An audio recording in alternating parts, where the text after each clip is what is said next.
খাবার যদি খারাপ হয়, এটা তো আমরা প্রথম থেকেই বলে আসছি যে খাবার খারাপ হইলে পয়সা লাগবে না, কারণ খারাপ খাবার দিয়ে তো পয়সা নেওয়া যাবে না। একজন কাস্টমারকে ভালো জিনিস দিয়ে 2 পয়সা বেশি নেওয়া যাবে, খারাপ জিনিস দিয়ে তো টাকাই নেওয়া যাবে না। আমরা কাবাবের ব্যবসা প্রথমে শুরু করি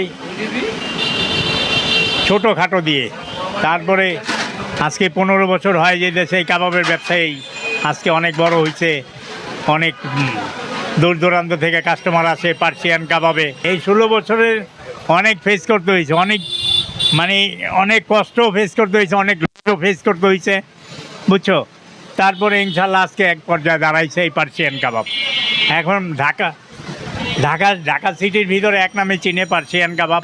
তো আমাদের এখানে আছে গরুর চাপ, মুরগির চাপ, শিক কাবাব, বডি কাবাব, মগজ ফ্রাই, চিকেন তান্দুরি, চিকেন টিকা, চিকেন হারিয়ালি, চিকেন রেশমি, গরুর শিক কাবাব।